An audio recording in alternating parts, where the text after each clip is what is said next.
Artificial intelligence के नाम से अब बहुत से यूजर परिचित हैं। चैट जीपीटी जैसे चैटबॉट के आने के बाद से यूजर इसे अपने कामों को आसान बनाने के लिए इस्तेमाल भी कर रहे हैं। आर्टिफिशियल इंटेलिजेंस टर्म अब केवल टर्म से जुड़ी नहीं रही। चैट जीपीटी जैसी टेक्नोलॉजी के आने के बाद से हर दूसरे यूजर को आर्टिफिशियल इंटेलिजेंस के बारे में थोड़ी बहुत जानकारियां पता हैं। हालांकि क्या आर्टिफिशियल इंटेलिजेंस का मतलब केवल चैट जीपीटी जैसे चैटबॉट से है? इस वीडियो में आर्टिफिशियल इंटेलिजेंस को लेकर कुछ खास पहलुओं पर बात करेंगे। लेकिन दोस्तों, आगे बढ़ने से पहले आपसे अनुरोध है, वीडियो पसंद आए तो लाइक करें और चैनल पर नए हो तो सब्सक्राइब करें। तो चलिए वीडियो शुरू करते हैं। दोस्तों, धरती पर इंसान को सबसे बुद्धिमान माना जाता है, यानी इंसानी बुद्धि किसी भी टास्क को परफॉर्म कर सकती है।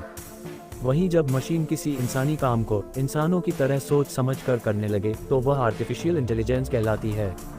साल 1950 में किसी मशीन को इसी परिभाषा के साथ आर्टिफिशियल इंटेलिजेंस माना जाता था।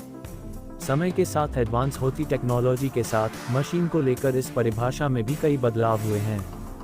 दोस्तों, कुछ एक्सपर्ट्स का मानना है कि जब किसी परेशानी का समाधान खोजने, नए प्लान को लाने के साथ नए आइडिया को जेनरेट करने और चीजों में सुधार किया जा सके, यह इंटेलिजेंस कहलाती है। एक समय तक केवल इंसान ही इंटेलिजेंट होने की परिभाषा में फिट बैठते हैं, लेकिन अब केवल इंसान ही नहीं, मशीन भी इंटेलिजेंट कहलाती है। जिसके बाद ही आर्टिफिशियल इंटेलिजेंस जैसी टर्म सामने आती है। आसान शब्दों में कहें तो इंसान के काम को आसान बनाने के लिए मशीन को इंटेलिजेंट बनाया गया। दोस्तों, आर्टिफिशियल इंटेलिजेंस को इस्तेमाल कैसे करना चाहिए, यह अपने आप में ही एक बड़ा मुद्दा है।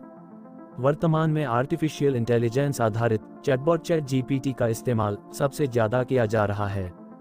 वहीं यह ह्यूमन लाइक टेक्स्ट जेनरेट करने की खूबी के साथ बहुत से इंसानी कामों को आसान तो बना रहा है, लेकिन इसकी खूबियों से ज्यादा इसके नुकसान ने पूरी दुनिया को भयभीत कर बैठा है। यह टेक्नोलॉजी कितनी खतरनाक हो सकती है, इसका अंदाजा भी लगा पाना मुश्किल है। बहुत से ऐसे उदाहरण मिलते हैं जिससे आर्टिफिशियल इंटेलिजेंस की क्षमताओं का आकलन किया जा सकता है। दोस्तों, यह पिछले साल का ही एआई से जुड़ा सबसे चर्चित मामला था, जब रूस में शतरंज के एक रोबोट ने छोटे बच्चे की उंगली तोड़ दी थी। यह सिर्फ इसलिए हुआ क्योंकि 7 साल के बच्चे ने शतरंज में पार्टनर आर्टिफिशियल इंटेलिजेंस की टर्न के बीच ही अपनी चाल चलनी चाहिए थी। आर्टिफिशियल इंटेलिजेंस आधारित चैटबॉट चैट जीपीटी से पूछा जाता है कि यूजर अपनी जिंदगी से खुश नहीं, इसके लिए क्या करना चाहिए।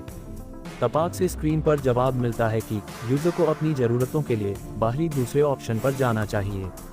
सबसे चौंकाने वाला हालिया किस्सा एआई के गॉडफादर कहे जाने वाले जेफरी हिंटन का रहा।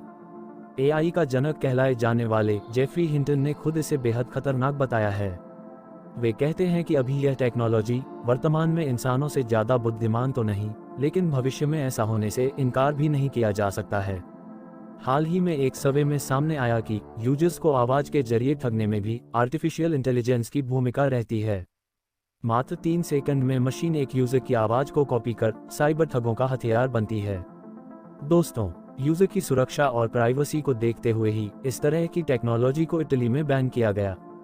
हालांकि चैट जीपीटी अब इटली में वापसी कर चुका है, लेकिन सवाल ये है, क्या नई टेक्नोलॉजी को बैन किया जाना इसके खतरनाक नुकसानों से बचने का एकमात्र रास्ता बनता है?